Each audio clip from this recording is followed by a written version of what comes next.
Uma equipa de espeleólogos israelitas anunciou ter descoberto a mais longa gruta de sal do mundo. A enorme cavidade recheada de impressionantes estalactitas que recebeu o nome de Malham estende-se por mais de 10 km, atravessando o Monte Sodoma, a maior elevação de Israel, até à extremidade sul do Mar Morto.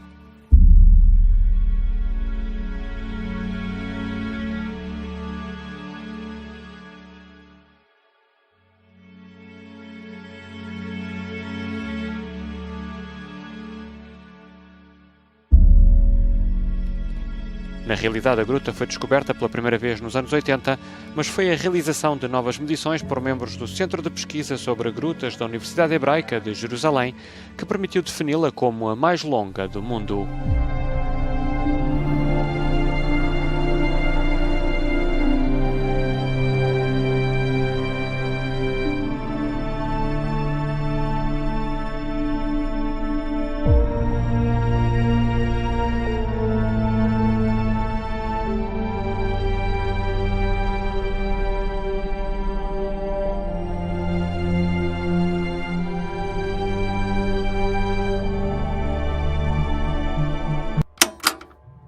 Carmeltazite, um mineral encontrado em uma das suas pedras preciosas, oficialmente sendo reconhecido aqui como um novo mineral pela Associação Internacional Mineralógica. Um desenvolvimento muito significante aqui para você? Andrew, é um desenvolvimento muito significante de fato. O que é único a respeito do Monte Carmelo e a geologia que o cerca é a abundância dessa coleção única de minerais que inclui diamantes, moissanite, rubi, safira, granada e, claro, junto com a safira Carmel, a recém-encontrada Carmeltazite.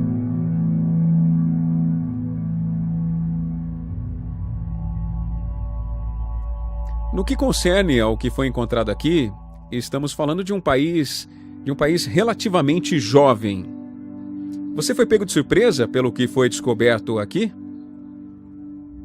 Andrew, sim, é um ponto muito importante o que você fez aí. Israel está localizado no Vale Rift de pedras muito jovens. Mas o que encontramos no Monte Carmelo são rochas antigas, com minerais que datam aos primeiros estágios da Gênesis, dos diamantes do planeta em si.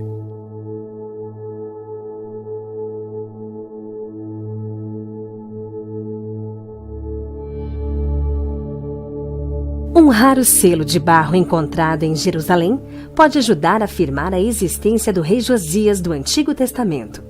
Natan Meleque, um oficial de alta patente na corte do rei de Judá, recebeu o nome da inscrição de um dos pequenos selos de barro.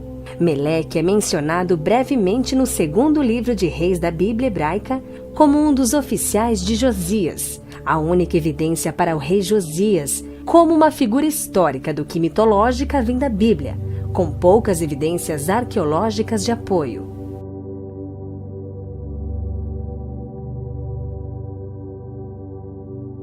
A construção do maior e mais profundo gasoduto do mundo está para começar.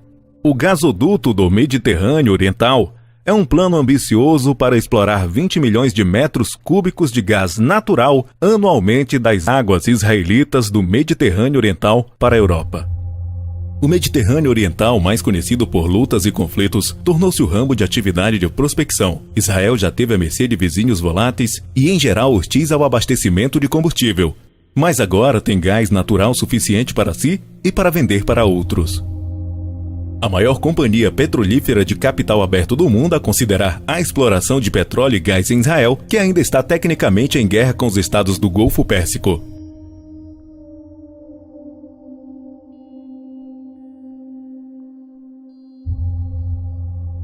A linha de 1.305 milhas passará pelo Chipre, Grécia e Itália, e jazerá em uma profundidade recorde de 1,86 milhas. Um projeto de 7 bilhões de dólares que o ministro de Energias de Israel, Yuval Steinitz, disse que é uma mudança estratégica do jogo para Israel.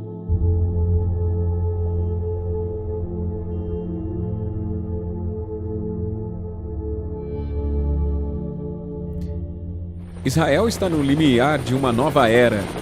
Em 2019, as massivas jazidas marítimas de gás de Israel, nomeadas de Leviatã, estão prontas para funcionar. É estimado que as jazidas de gás Leviatã possuam 17 trilhões de metros cúbicos de gás. It's the largest Israeli-European infrastructure project ever, the longest and deepest gas pipeline in the world that will allow Israel to become Europe's natural gas and energy exporter within just a few years.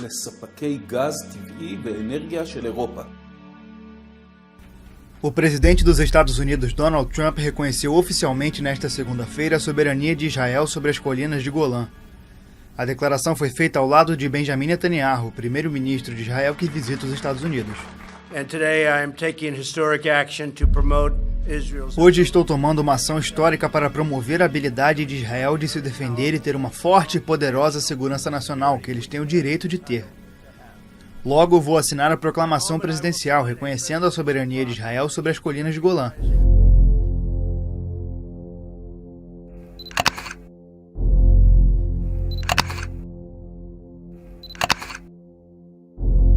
O presidente Jair Bolsonaro aterrissou neste domingo em Israel para iniciar sua visita oficial de 4 dias em um país para o qual expressou sua admiração em repetidas ocasiões.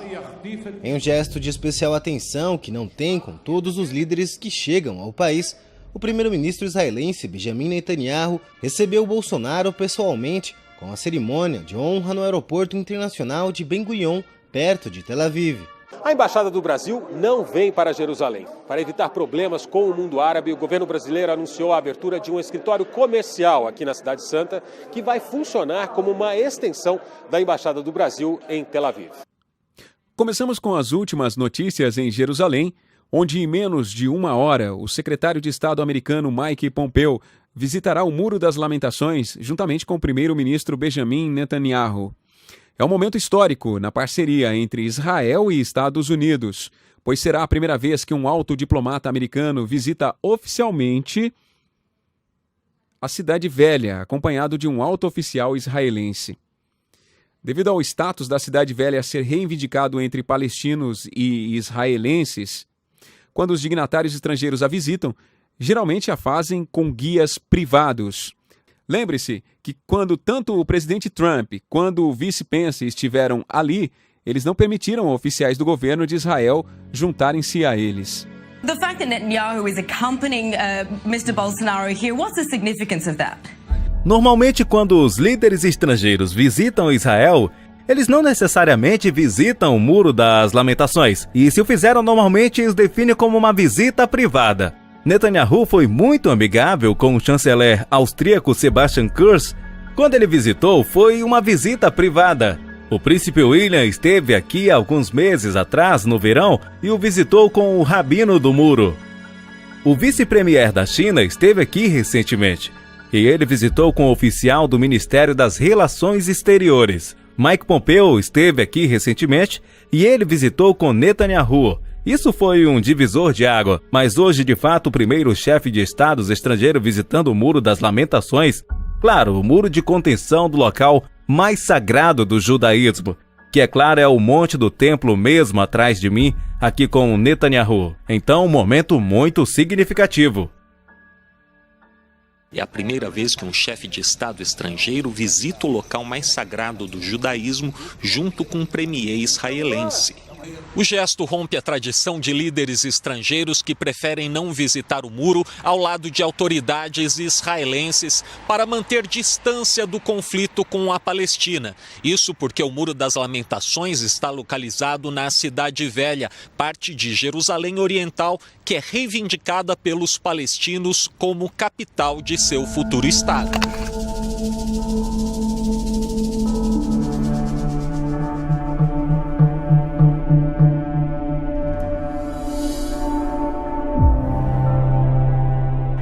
O deputado Eduardo Bolsonaro, filho do presidente eleito, continua em viagem aos Estados Unidos. Hoje, depois de um encontro com o conselheiro e genro de Donald Trump, ele confirmou a mudança da Embaixada Brasileira de Israel de Tel Aviv, onde é hoje, para Jerusalém.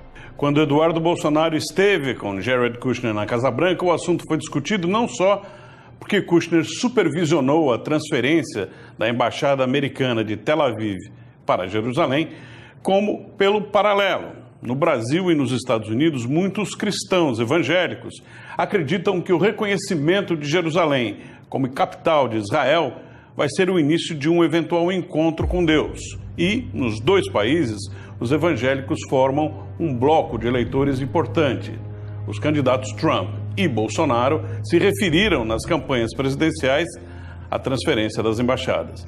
Há profecias de que Israel, recuperando Jerusalém, vai reconstruir o Templo de Salomão, e isso vai precipitar, é a condição necessária para a volta de Jesus Cristo e para o fim dos tempos, ou seja, é uma visão apocalíptica. Eles estão caminhando para o apocalipse, achando que eles, esses cristãos mais fundamentalistas, vão ser salvos, enquanto nós, que não somos assim tão radicais, vamos ficar para trás. É uma maluquice, né?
Eu acredito que a história entendeu errado. Isso tem sido tão fundido na nossa história sobre onde está localizado o templo, que é um lugar tão importante. Estamos falando sobre um local onde Deus teve o seu templo reconstruído, a casa da Arca da Aliança. E eu acho que esse templo tem se perdido na história.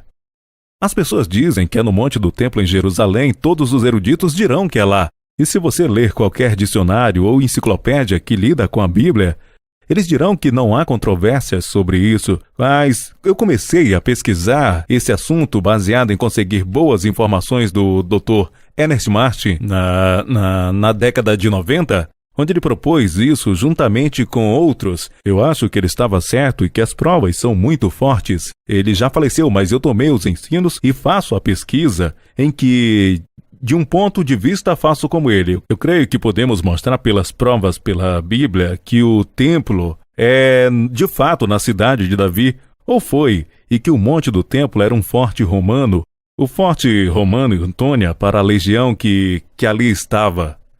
Essa é uma imagem mostrando o templo de Salomão acima e como se pareceria se fosse posicionado no monte do templo atual. Essa é uma representação de um artista de como seria. Mas se você olhar no canto superior esquerdo, tem algo muito conspícuo. A próxima imagem vai mostrar perfeito. Olha, nessa imagem você pode ver o Forte Antônia ali. E os eruditos te dirão literalmente que esse é o forte onde as 10 legiões romanas estavam. Isso é ridículo, é cômico, porque é muito pequeno. Você não pode ter 10.000 pessoas ali. Josefo disse que era do tamanho de muitas cidades o Monte do Templo, e na próxima imagem vemos a linha vermelha ali no Monte do Templo, e que é de 36 acres e se adequa realmente ao que vemos de um forte romano.